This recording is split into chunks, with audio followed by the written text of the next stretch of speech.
नमस्कार, मैं आप सभी शिक्षार्थियों का NIOS के स्टूडियो में स्वागत करती हूँ। हमारा कोर्स है 508 प्रारंभिक स्तर पर कला, स्वास्थ्य और कार्य शिक्षा का अधिगम। आज का हमारा विषय है कला में मूल्यांकन के विविध उपकरणों और तकनीकों की समझ। कला के मूल्यांकन के लिए बहुत से उपकरण और तकनीक हैं, किंतु कोई अकेला उपकरण मूल्यांकन के लिए विश्वसनीय, वैध, समग्र और व्यवहार्य नहीं हो सकता। मूल्यांकन के विभिन्न उद्देश्य या परिणाम हैं। एक शिक्षक को उन उपकरणों से सुपरिचित होना चाहिए जिन्हें सामान्यतः कला के मूल्यांकन से प्रयुक्त किया जाता है। यह महत्वपूर्ण है क्योंकि केवल उपयुक्त उपकरण का उपयोग कर कोई भी शुद्ध परिणाम पा सकता है। उपकरणों और तकनीकों का अर्थ।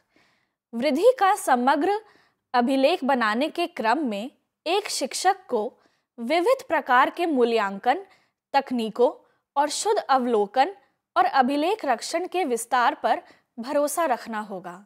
भंडारण क्षमता के अभाव में सत्र के अंत में बड़े कार्य या श्रीविमीय कार्य का रखरखाव बहुत कठिन हो सकता है। अतः निष्पादन के सृजन के समय या दौरान मूल्यांकन के लिए यह आवश्यक है। एक शिक्षक को मूल्यांकन के लिए उपयुक्त उपकरण चुनने का निर्णय लेना है। यहाँ कुछ आधारभूत उपकरण और तकनीकें हैं जो बच्चों की प्रगति, प्रतिवेदन, अभिभावकों या प्रधानाचार्य या विद्यार्थियों के स्व मूल्यांकन के लिए प्रस्तुत करते समय मूल्यवान साबित होंगे। विविध उपकरण और तकनीकें। अवलोकन अनुसूची, दूसरा प्रोजेक्ट, तीसरा पोर्टफोलियो, चौथा जांच सूची, पांचवा श्रेणी पैमाना, छठा उपाख्यान मूलक अभिलेख और सातवां प्रदर्शन आदि भी उपकरण और तकनीक हो सकते हैं। अवलोकन अनुसूची। अच्छा अवलोकन कौशल होना एक शिक्षक के लिए आवश्यक है और यह एक कौशल भी है जिसकी अभ्यास के द्वारा विकसित किया जा सकता है। अभ्यास के लिए अपनी आंख और कान हमेशा खुले रखने चाहिए और ताकि एक बच्चे के प्रत्येक बोध और गतिविधि का अवलोकन करें कि वे कैसे कार्य करते हैं, दूसरे के साथ उनका व्यवहार कैसा है, कैसे वे अपने संसाधनों का उपयोग करते हैं, वे क्या और किस तरह सृजित कर रहे हैं। प्रक्रिया और उनके कला कार्य के उत्पाद के दौरान उन्हें सावधानी से देखें। यह अवलोकन उपकरण आपको समस्या के साथ साथ कार्य की गुणवत्ता को पहचानने में सहायता करता है। एक शिक्षक चुपचाप अवलोकन कर सकता है कि प्रत्येक बच्चा अपने कार्य में क्या दिखाने की कोशिश कर रहा है। बच्चे बहुत सी गतिविधियों को दिखा सकते हैं। प्रस्तुतिकरण का यह एक अभिनव तरीका हो सकता है। वे उन चीज़ों को दिखा सकते हैं जो दृश्य में छुपी हुई है, किंतु उसके बावजूद अभिव्यक्ति का यह तरीका वैध है और इसे स्वीकार किया जाना चाहिए। शिक्षक को इसे बाधित करने की जरूरत नहीं है। बिना दृढ़ भावनाओं के कि किसी का मूल्यांकन होना है, एक बच्चे के अवलोकन में यह लाभप्रद है। यह बच्चे की भावनाओं, चिंतन प्रक्रिया, उनकी ज़रूरत के अनुसार की जा सकती है और यह प्रत्येक बच्चे में अलग अलग हो सकता है। यह उपकरण तब उपयोग में लाया जा सकता है जब बच्चा वैयक्तिक रूप से या समूह में कार्य करता है। अवलोकन के माध्यम से सभी गतिविधियां मूल्यांकित की जा सकती हैं। पहले हम चर्चा करेंगे प्रोजेक्ट के ऊपर। प्रोजेक्ट एक छोटी गतिविधि है जो इकाई के अंत में दी जा सकती है। यह पढ़ाई गई संकल्पना के प्रति बच्चे की समझ का एक समग्र दृष्टिकोण हो सकता है। यह विद्यार्थियों को उनके अपने तथ्य खोजने और विश्लेषण करने या तस्वीर, डाटा, वस्तुओं आदि का संग्रह करने की जिम्मेदारी लेने के लिए अपेक्षित हैं। इससे हम बच्चों को संसाधनों और पास पड़ोस का अन्वेषण करने में प्रोत्साहित कर सकते हैं। यह गहरी समझ और कला की सराहना करने में लाभप्रद होगी। जब बहुत से विभिन्न अध्याय पढ़ाए जा चुके हों, तब यह प्रभावी उपकरण है। जहां अधिगम पूर्व और वर्तमान ज्ञान से निर्मित होता है, वहां वे एक दूसरे से संबंधित होते हैं। दूसरी हम चर्चा करेंगे पोर्टफोलियो पर। मूल्यांकन पोर्टफोलियो के पुनरावलोकन पर आधारित होगा। यह एक कालांश या एक वर्ष भी हो सकता है। इसमें किए गए कार्य का एक संग्रह है। जैसे जैसे कार्य गतिविधि आगे बढ़ती है, आप उस कला कार्य को पोर्टफोलियो में स्थानांतरित कर सकते हैं। यह शिक्षक को बताता है कि कैसे बच्चा ज्ञान बनाता है और शिक्षण के लिए आगे की रणनीतियों पर निर्णय लेने में शिक्षक की सहायता करता है। पोर्टफोलियो का रखरखाव कार्य को खोने से रोकेगा और आपको अभिलेख रखने में भी सहायता करेगा। सत्र या वर्ष के अंत पर कोई इससे एक शिक्षक के रूप में अनुभव के लिए सहायता प्राप्त कर सकता है और बच्चों से घुल मिल सकता है। अगला है जांच सूची। जांच सूची अवलोकन आधारित अभिलेख रक्षण के लिए एक व्यवहारिक उपकरण है।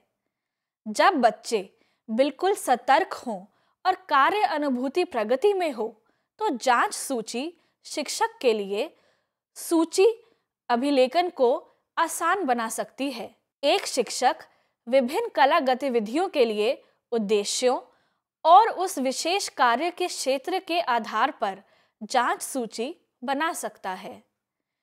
मूल्यांकन के निष्पादन के लिए जांच सूची एक आसान विधि है।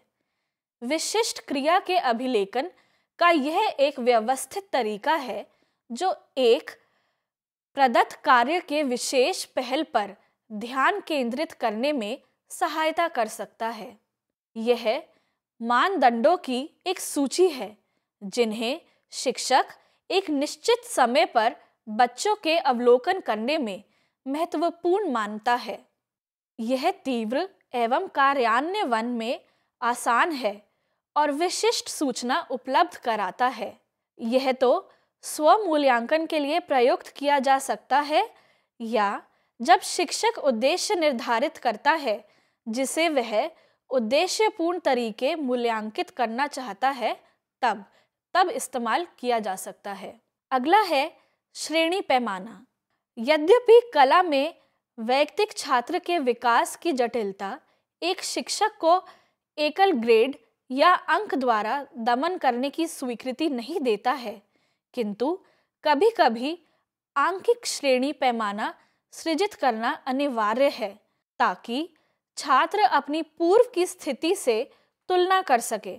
कार्य की सफलतापूर्वक पूर्णता के लिए आप कितने अंक देना चाहते हैं को निश्चित करने के लिए एक मापन पैमाना का सृजन करें। आप 3 बिंदुओं या 5 बिंदुओं का पैमाना सृजित कर सकते हैं। फैसले की गुणवत्ता को अनुवादित करने के लिए श्रेणी पैमाना एक आंकिक, वाचिक या ग्राफिक प्रणाली है।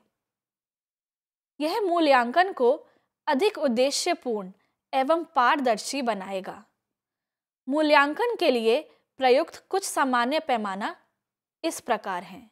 यह विशिष्ट मानदंडों के खिलाफ बच्चे के कार्य की गुणवत्ता के निर्णय और अभिलेखन में प्रयुक्त होता है। कार्य के एकल संपूर्ण मूल्यांकन के लिए साकल्यवादी श्रेणी पैमाना अपेक्षित है। परीक्षण के लिए श्रेणी पैमाना विशेष रूप से उपयुक्त है। पहला, कौशल के स्तरों का मूल्यांकन करने में। दूसरा, मनोवृत्तियों को समझने और उत्प्रेरण प्रदान करने में। यह प्रभावी है जब मूल्यांकन के लिए कार्य, चिंतन, विश्लेषण, सृजनात्मकता आदि के विविध स्तर उपेक्षित हैं। उपाख्यान मूलक अभिलेख, यह विशिष्ट घटनाओं या विशेष रूप से रुचिपूर्ण या मनोरंजक प्रकृति के कार्यक्रम का एक छोटा लेखा जोखा है।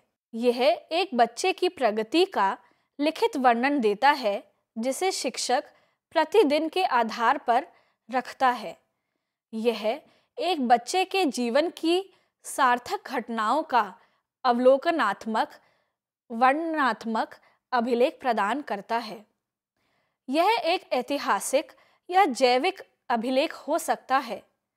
यह एक बच्चा क्या कहता है या करता है का शब्दशः लिखित अवलोकन है।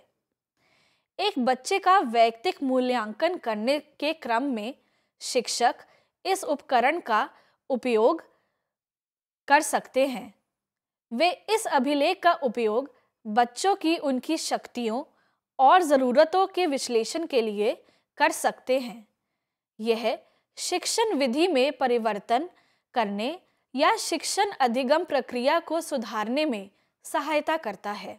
इस उपकरण का एक कालांश में बच्चे के संपूर्ण विकास की रिपोर्ट बनाने में उपयोग हो सकता है। वर्णनात्मक वर्णन बच्चे की पसंद, रुचियां और संबंधों आदि के बारे में एक स्पष्ट विचार देते हैं।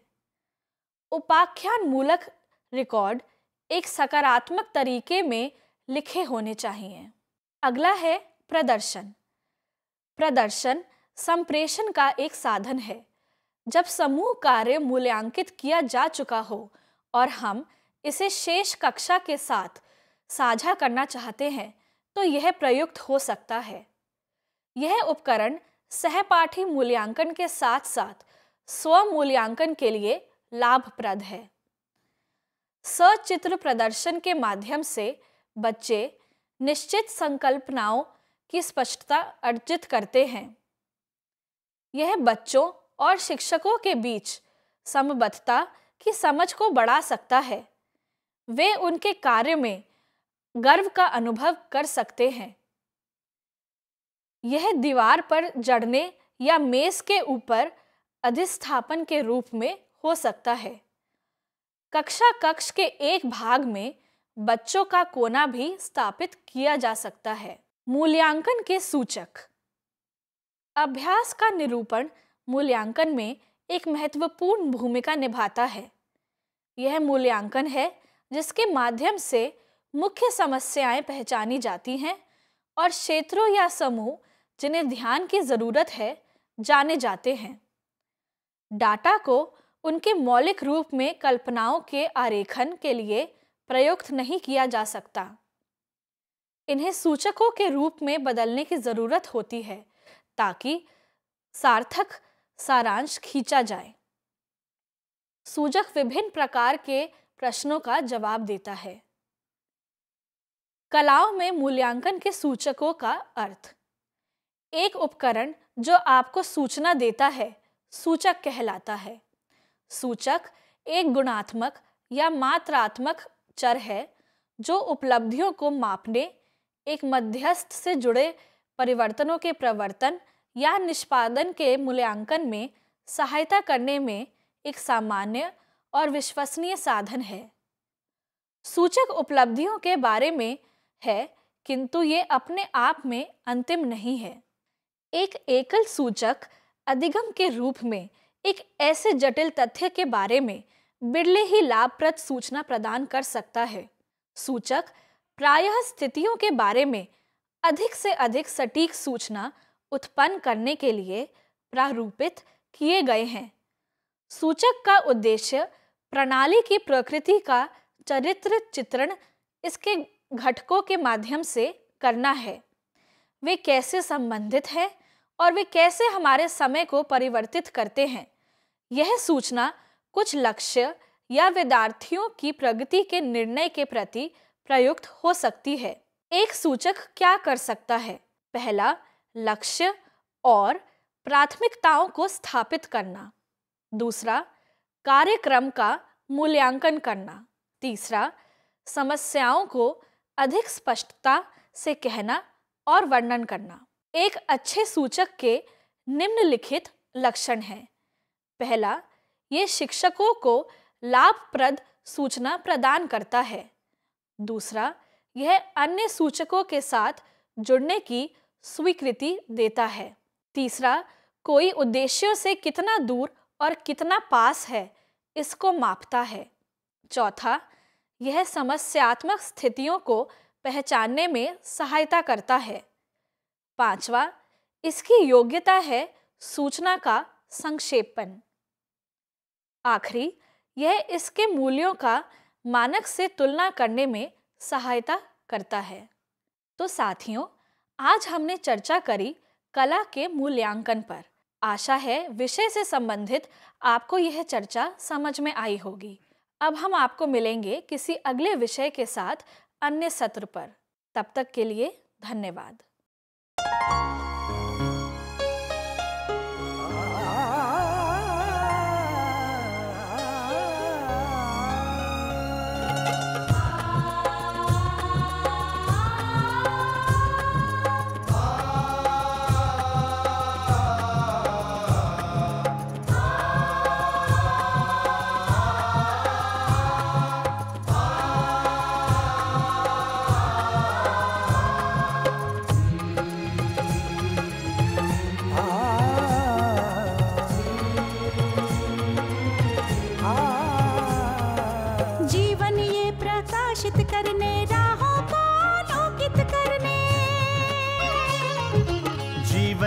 प्रकाशित करने राहों को आलोकित करने, हम अपना दीपक स्वयं बने, हम अपना रास्ता स्वयं चुने।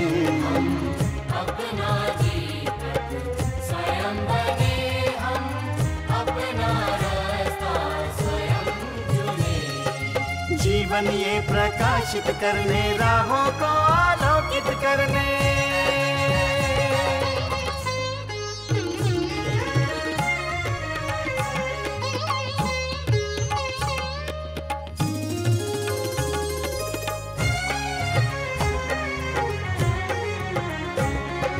धन साधन समय की सीमा से विद्यालय जो मुक्त हो,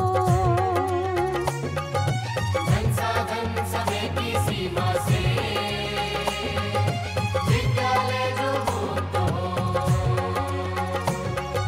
कभी पढ़े हम कहीं पढ़े वे विषय की लोच से युक्त हो।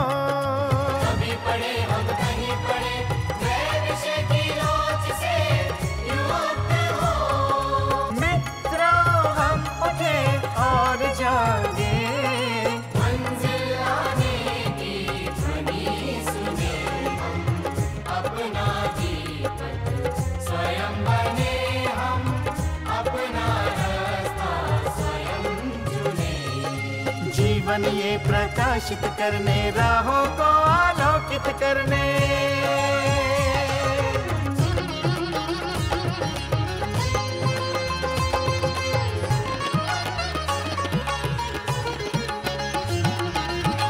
राष्ट्रीय मुक्त विद्यालय का है द्वार खुला सबकी खातिर। शिक्षा परीक्षा का बार ही क्यों मिलता फिर शिक्षा परीक्षा का अवसर एक बार ही क्यों मिलता फिर दुनिया में इसके केंद्र बहुत कोई मन चाहा केंद्र चुने। हम अपना दीपक स्वयं बने, हम अपना रास्ता स्वयं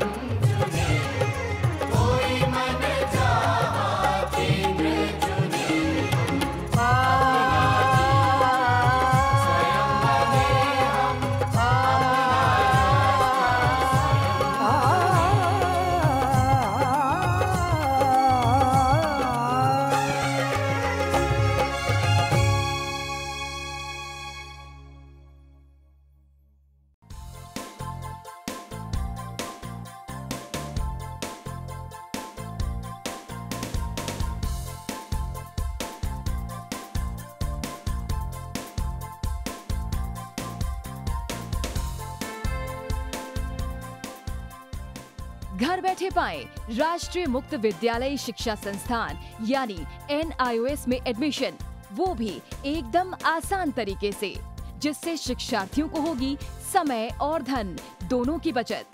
NIOS से शिक्षा कभी भी कहीं भी। शिक्षार्थियों, क्या आप जानते हैं NIOS में एडमिशन लेने का सरल और सुगम तरीका, जिससे शिक्षार्थियों को ऑनलाइन प्रवेश लेने में सहूलियत मिलती है। NIOS में प्रवेश की प्रक्रिया पूर्णतया ऑनलाइन है। शिक्षार्थी घर बैठे इंटरनेट द्वारा प्रवेश के लिए सबसे पहले NIOS की वेबसाइट www.nios.ac.in पर लॉगिन करें।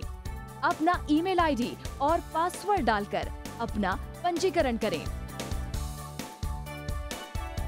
पंजीकरण के बाद लॉगिन करने पर ऑनलाइन प्रवेश हेतु आवेदन पत्र खुलेगा। आवेदन पत्र को निर्देशानुसार भरें और प्रिंट आउट लें। इस प्रिंट आउट पर अपनी फोटो संलग्न करें। ऑनलाइन प्रवेश के लिए शुल्क हेतु भुगतान के तरीके हैं: क्रेडिट कार्ड के द्वारा, डेबिट कार्ड के द्वारा, राष्ट्रीयकृत बैंक के ड्राफ्ट के माध्यम से, जो कि सचिव NIOS नई दिल्ली या नोएडा के पक्ष में देय हो।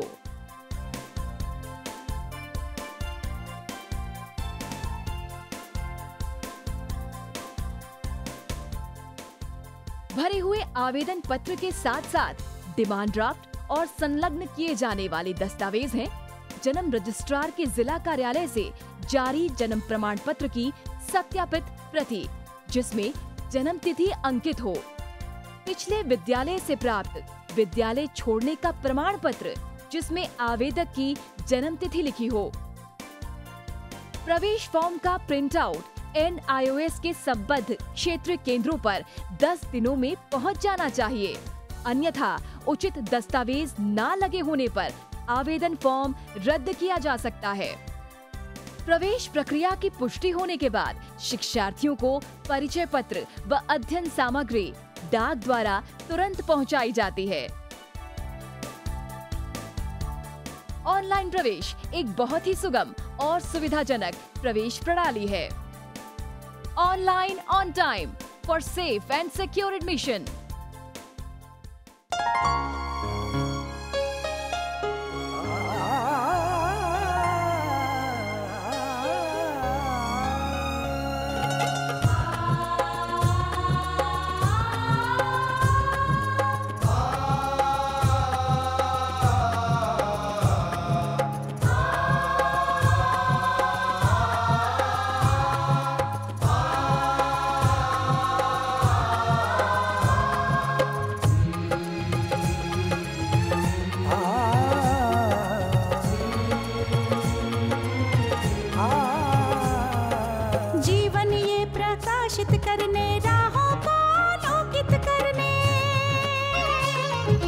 जीवन ये प्रकाशित करने, राहों को आलोकित करने, हम अपना दीपक स्वयं बने, हम अपना रास्ता स्वयं चुने।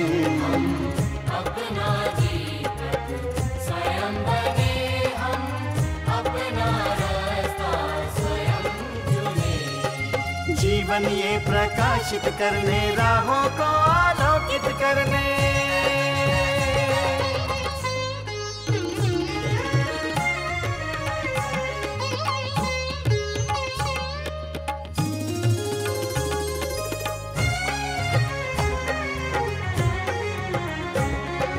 धन साधन समय की सीमा से विद्यालय जो मुक्त हो, धन साधन समय की सीमा से विद्यालय जो मुक्त हो। कभी पढ़े हम कहीं पढ़े, वे विषय की लोच से युक्त हो। कभी पढ़े हम कहीं पढ़े, वे विषय की लोच से युक्त हो। मित्रों हम उठे और जागे, मंजिल आने की ध्वनि सुने। स्वयं बने हम, अपना रास्ता स्वयं चुने। जीवन ये प्रकाशित करने, राहों को आलोकित करने।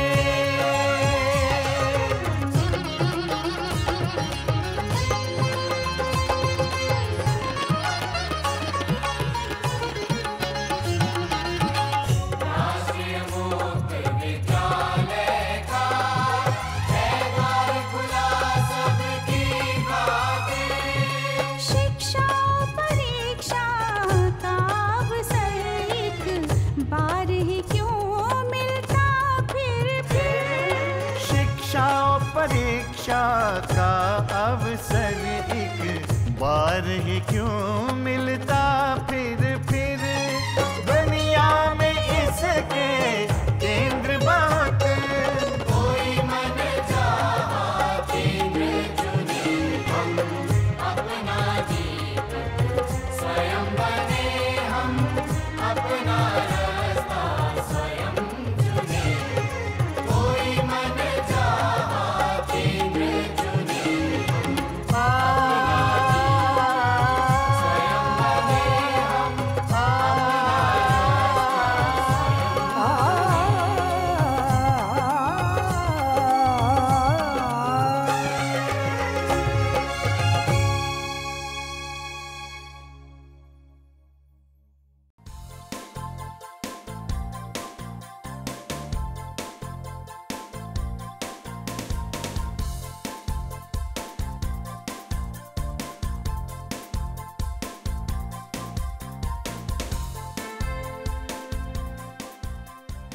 घर बैठे पाएं राष्ट्रीय मुक्त विद्यालय शिक्षा संस्थान यानी NIOS में एडमिशन, वो भी एकदम आसान तरीके से, जिससे शिक्षार्थियों को होगी समय और धन दोनों की बचत। NIOS से शिक्षा कभी भी कहीं भी। शिक्षार्थियों, क्या आप जानते हैं NIOS में एडमिशन लेने का सरल और सुगम तरीका, जिससे शिक्षार्थियों को ऑनलाइन प्रवेश लेने में सहूलियत मिलती है। NIOS में प्रवेश की प्रक्रिया पूर्णतया ऑनलाइन है। शिक्षार्थी घर बैठे इंटरनेट द्वारा प्रवेश के लिए सबसे पहले NIOS की वेबसाइट www.nios.ac.in पर लॉगिन करें। अपना ईमेल आईडी और पासवर्ड डालकर अपना पंजीकरण करें। पंजीकरण के बाद लॉगिन करने पर ऑनलाइन प्रवेश हेतु आवेदन पत्र खुलेगा। आवेदन पत्र को निर्देशानुसार भरें और प्रिंट आउट लें। इस प्रिंट आउट पर अपनी फोटो संलग्न करें। ऑनलाइन प्रवेश के लिए शुल्क हेतु भुगतान के तरीके हैं: क्रेडिट कार्ड के द्वारा, डेबिट कार्ड के द्वारा, राष्ट्रीयकृत बैंक के ड्राफ्ट के माध्यम से, जो कि सचिव NIOS नई दिल्ली या नोएडा के पक्ष में देय हो।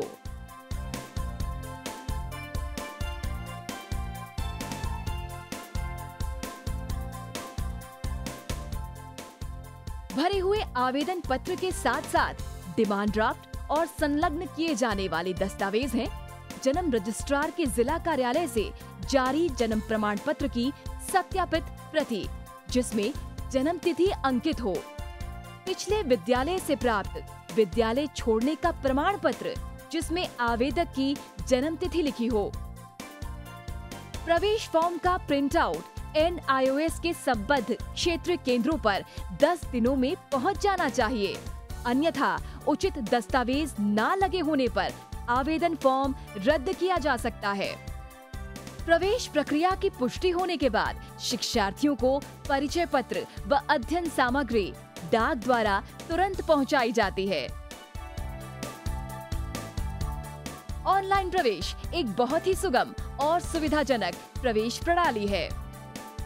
Online on time for safe and secure admission.